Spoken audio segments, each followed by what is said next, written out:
मुळशी तालुक्यातील अजित पवार गटाचे नेते राजेंद्र हगवणे यांच्या सून वैष्णवी यांच्या आत्महत्या प्रकरणाने संपूर्ण राज्यात संतापाची लाट आहे।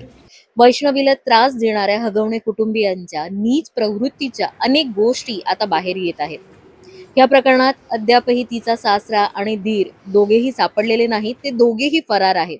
तर वैष्णवीच्या बाळाला देखील इतरत्र हलवण्यात आलं होतं।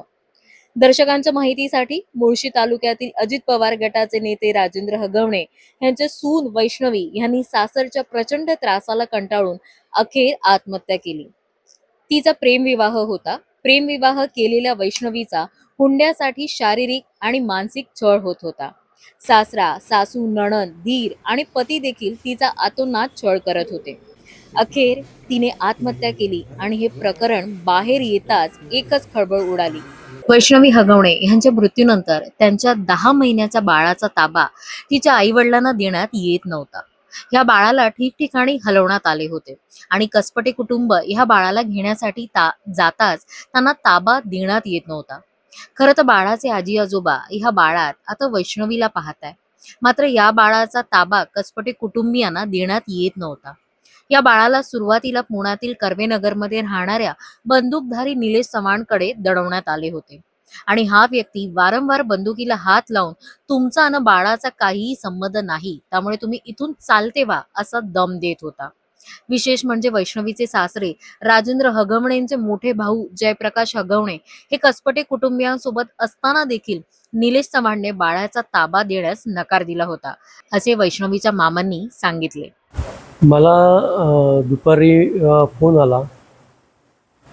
वैष्णवीचे जे सासरे आहेत थोरले, म्हणजे राजेंद्र हगवणेंचे थोरले बंधू जयप्रकाश हगवणे, त्यांनी मला फोन केला की मामा, मुलगा 2 दिवस झालं खूप रडतंय, तर तुम्ही काहीतरी करा। तर मग आमची पण मनं हेलवली।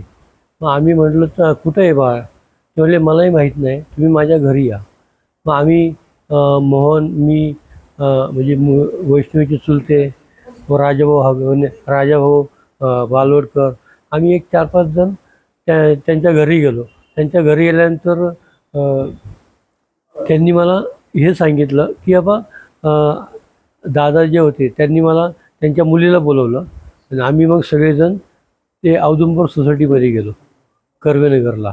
मग तिथं मुलगा आहे असं त्यांनी आम्हाला दाखवलं। म्हटलं ठीक आहे, म्हटलं तुम्ही त्या मुलीचे आजोबा आहात तर तुम्ही बघा, आणि आम्हाला मूल रडते तर द्या, आम्ही सांभाळायला तयार आहे।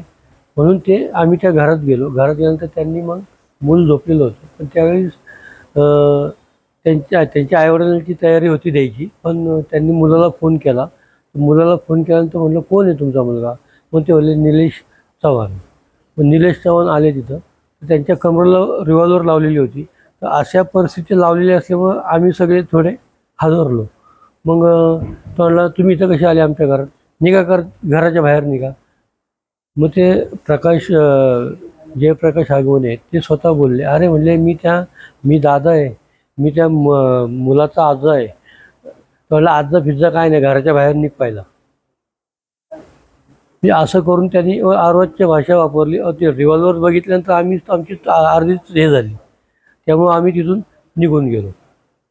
मुलाला आपल्याकडे आणण्यासाठी काय कुणाकडे मागणी केली का पोलिसांकडे? आम्ही काल वारजे पोलीस स्टेशनला जाऊन एक अर्ज देऊन आलो। तिथल्या PI साहेबांशी बोललो, तर त्यांनी आम्हाला सचिन पाटील म्हणून कर्वेनगर इथे API आहे, त्यांना कॉन्टॅक्ट करायला सांगितलं। त्यांना म्हणजे त्यांची मदत घ्या। मग त्यांच्याकडे आम्ही गेल्यानंतर त्यांनी आम्हाला सांगितलं कोर्टाची ऑर्डर घेऊन या।